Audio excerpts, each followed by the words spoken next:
Good. So, how are you? Very good. Thank you. Thank you for joining me with my broadcast. Welcome to Royalty Broadcast. Thank you. Thanks for having me. Good to have you, sir. It's a good initiative, Hannah. Thank you so much. It's good to see you. Thank you. Good to finally get to talk to you because we never spoke. Yeah, Yeah. no, that's true. That's true. I mean, I do remember you seeing you a few times and some family members, but this is already 6 years ago, maybe. Yeah. 6 years ago. Yeah. The time that we lived in Malaysia with our family, it was amazing. Yes, sir. Yeah, Thank you yeah. so much for joining me on my broadcast today. Oh, it's my pleasure. So today, sir, we're going to talk about trusting God in hard times, and I have three questions for yours, and we can talk about it. Yeah, Okay. sure. So Fire away. I don't know if I have any answers, but I'll try to respond to some of it. yes, sir. So, sir, before we begin, can we hear few of your testimony that happened over the past years? Testimonies in trusting God, you mean? Yes, sir. Like how you get to Yeah. know God and some of the things. Yeah. Trusting God is to do with just being childlike, Right. and against all odds, just have this ongoing sense of following someone that you cannot see. Right. Right. And so we need Him for that to happen. We can't just trust a Bible verse. We need some experiences to Right. back those things up. Right. And so, yeah, I mean, in our walk with the Lord, it's an ongoing process of keep trusting. And as well as I know, and people that are older than us, they have to trust for more sometimes. And but there's a thing that's a reality. It's almost like a I'm thinking of the word peace. Right. Jesus said, "I give you peace, not as the world gives, but a peace that surpasses our understanding, or which is not a worldly peace." Right. And I'm always going for that. So if I'm in a very difficult situation, I need His presence, because with His presence comes peace. Right. And if I stay in that place long enough, then the peace becomes stronger and heavier. And Yes, that's true. I always say, a peace is like it's a continuous trusting. Right. So that means that it's something different than, of course, I sometimes get troubled and worried and even sometimes panic, but then I know I'm putting my mind on things externally, Right. and I'm not turning myself inwardly. So, but you're asking me for an example. Well, a huge example for me was I spent about 4 years in the prayer room in New Zealand. Right. And during this time, I had a real fear of man. So whenever I grab a mic or I stand in front of people, I get this irrational fear, Wow. to the point that my heart started to get problems. I got such palpitations that I couldn't function. I was almost paralyzed. Right. And it was irrational because I thought, I'm not afraid of anyone, but still this comes to me. Yep. Now it came to a point where my heart was getting no oxygen, so I was actually getting into a form of a cardiac arrest. And Right. so I lay down, didn't know what was happening. I had this pain on my chest. And so I lay down in a little back room of the prayer room, and I cycled back home, Wow. up the hill. And as I was at home, I just felt to take a bath, because I wanted to relax and this pain to subside. And but I decided to call my doctor, who's a friend. Right. And it happened to be his day off. And we shoot off to the hospital, the first aid, to the emergency rooms. And my doctor said, give them, if they ask you about your pain level, give them an 8 or a 9, otherwise they won't even test you. Anyways, I gave them the number 8. We were in, and they do a blood test, and they do like another test on your heart. And so in this time, I really started to lean into the Lord. Right. So from the moment I stepped into the car with my friend, I just went internally. I heard my friend speaking. I was there, but I was already like, because I was in a place that was beyond me. It was uncomfortable. I didn't know what would happen. Right. And so I really needed to completely join myself with the Lord for that time. And I did. And so when I came into the hospital, I was at complete peace. Wow. So the Lord had increased my peace to a state Right. that I'd never experienced before. Wow. Now, in the emergency room was very busy, very hectic. Right. People running, rushing around. And my friend, the doctor, he was very nervous. He was sweating, and he thought, because he had seen already some of the results come back. Right. And I could tell that he was panicking, but all the time, I didn't hear God's voice, but I felt like, I've got you. Wow. And so then the Asian lady who took my blood test, she came back and she said, Mr. Van Zuylen, you've had a heart attack. Wow. And just 2 seconds before she came up to me and said it, I felt the Lord said to me, let these words that she's telling you, let them fall to the ground. Right. And I literally could see in the spirit when she said, Mr. Van Zuylen, you've had a heart attack, I could see the words falling to the ground. And I was at complete peace. Right. And so I just didn't take it. I didn't take those words. Anyhow, long story short was that I was 3 days in hospital for observation. I had to wait for an angiogram in a different city. Right. An angiogram is a little sonde with a camera that goes into your veins. And so the man who did the test, he said, I've got good news and I've got bad news for you. I said, that's a bit strange to give as an answer. He says, but there's no buildup, no plaque, nothing, and there's no scar tissue. Wow. And he says, but it's also the problem because we don't know what's going on. There's nothing wrong with you. And so that was an enormous test for me, but it turned out to be all good. It reminds me that, sorry, sir. It reminds me of the Bible verse where God will say that when you go through deep waters, I'll be with you. yes. So Yes. Well, this verse became a reality to me. right. It's he who sets his mind on the Lord, who is steadfast, he'll give you peace. Right. Whose mind is steadfast on him. Yeah. He'll keep us there. He'll give us that peace. And that's what I experienced. Right. And it's so, and that's with most verses in the Bible. You can really have a revelation if it's backed up by a reality. Yes. Yeah. So we would like to know, how do we know that God is still watching and listening to us when we go through hard time? Yeah. I'm at a moment. I'm in a season where I start to realize more and more that my thinking is a lot on the externals. Right. What in next week if this happens to me? And God is not circumstantial, he is relational. Right. So whenever we drown out all the externals and our minds can be set on him and we become still, it's not necessarily that he gives us all these answers. Right. But we become still and we just know that he's got us in that place. So, as I said earlier, when God comes with his presence, God is love, God is spirit, and God is light. That's what he's made of. But I start to see that the peace that comes with his love is also a substance. We can actually just live by it. Right. Amen. And so it's possible for, this was the reality for the disciples. When they had to undergo some suffering or hardship, they would rejoice. How does that work? Right. It seems like, but as a reality, Right. just as I said, like I'm going into a life-threatening situation with my heart, but I'm in this incredible peace. So how does that work? I think it is not possible to have your mind constantly on circumstances, even though, like even some good things, and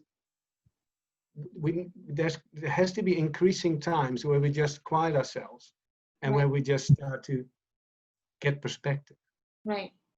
Because you see, our carnal mind is set on so many things, and we start to believe these things are true. Right.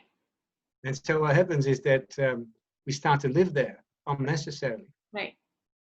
And so even these things, they might not be so threatening, but you see, we set our things on things above and on good things. And that's when we start to receive this peace and trust more. Right. And often because of a pressing situation, sometimes we have no other choice than to become still. Right. Like you We've say, tried that everything. sometimes our carnal mind takes us and then we live in our carnal mind, which is true. Because we all, when we started living there, we all become a permanent resident, so to speak. I've been there. We started to believe that maybe God is not watching us, maybe God is not listening to us, maybe this is what life is. So I'm just going to go, I'm just going to live my life. And we lost Yes. track of God. I've been there. So a lot of people been there. I know that. Yes. So yeah, I was talking this morning to my daughter, right. and we sometimes should come through in this and come through in that. But as I said, he's not circumstantial. But what he does love is that we start to trust him regardless, and also invite favor, believing that the outcome will be something good. Right. Amen. Even if the timing is not according to our timing. But you see, that's the thing. The primary thing that God is after with us is transformation. Right. And what I mean by that, and what I've seen over the years, because I'm experiencing it, I'm 52 now, Right. but I felt like a shy little 36-year-old when I came to New Zealand. And the Lord has done so much with our family. Right. But the thing is this, he's very comfortable with us becoming exactly the person that he sees we are. And there's a tremendous freedom coming with it. Right. We read books about transformation, and it's true. There is a dying involved when we have to become Yes. what he sees, because we have a skewed view of who we are. Yes. But little by little, and it's his doing, he brings us into a freedom and into a mindset that is not too worried about complex things anymore. We start to just trust like children. Right. And that is so freeing, Hannah. Right. It's wonderful. Right. And I see it as becoming more simple in our thinking. Don't get too overwhelmed with complex things, but just turn again to those simple things. Right. And that's how we learn to trust. David, King David, he Right. wrote a psalm, Psalm 131. And it's the psalm that he wrote at the very end of his life. And he says there, and this is my paraphrase, he said, I've seen everything, but I do not consider myself with these high matters any longer. Right. I'm like a weaned child at a mother's breast.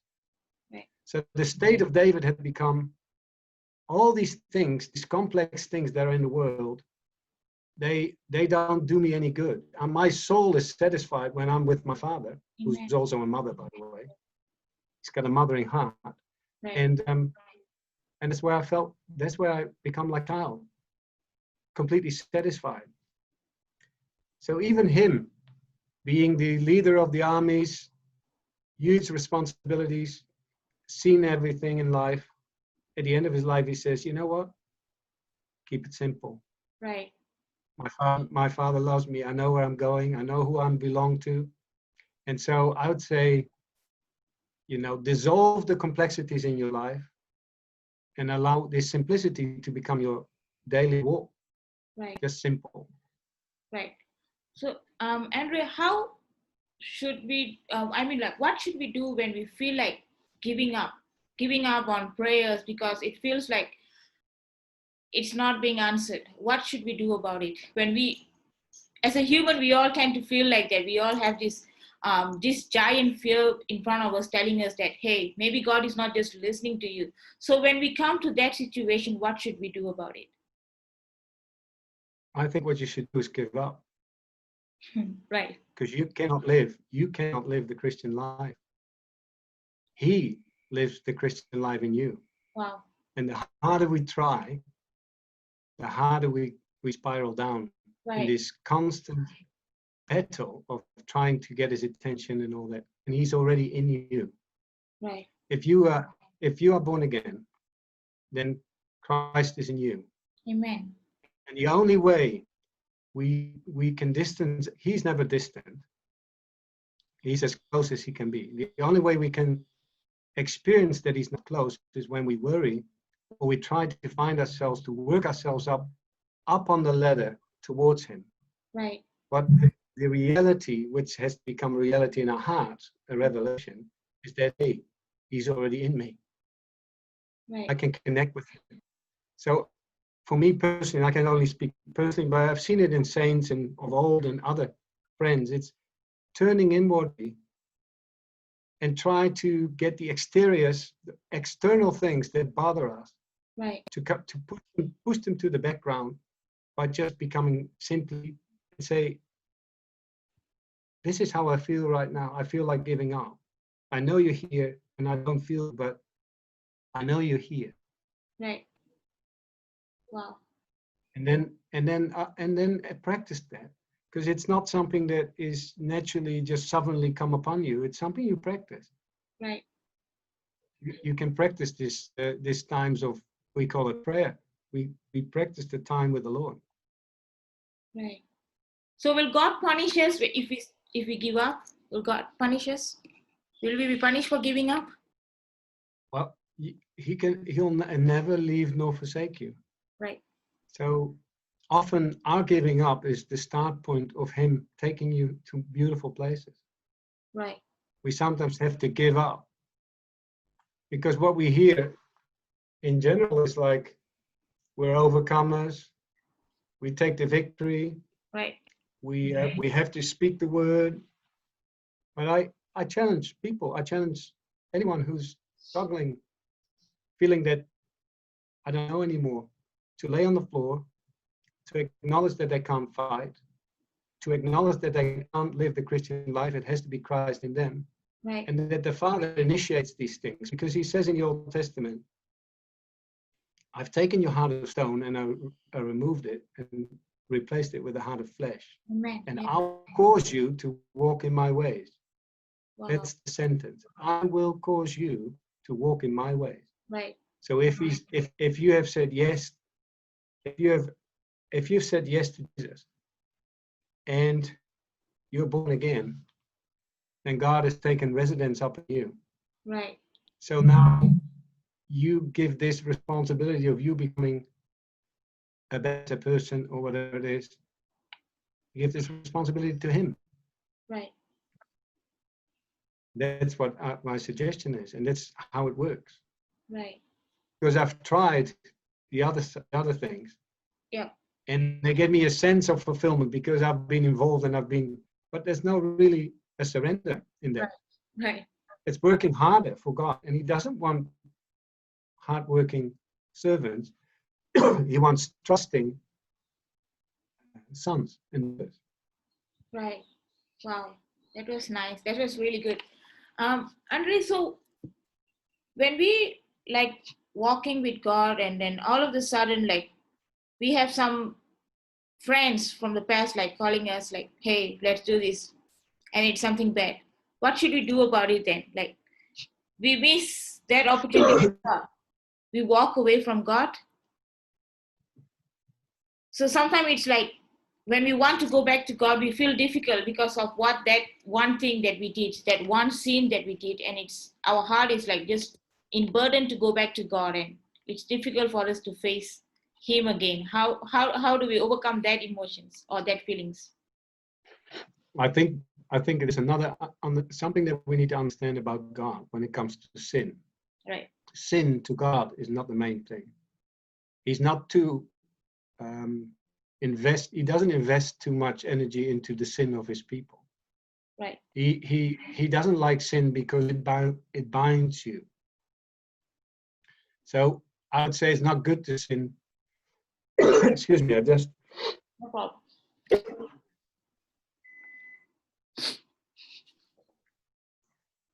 don't sin, but the thing is we all sin. So the cycle of condemnation can be, I've sinned and now I've distanced myself from God, Right. which is not true. Sin is missing the mark.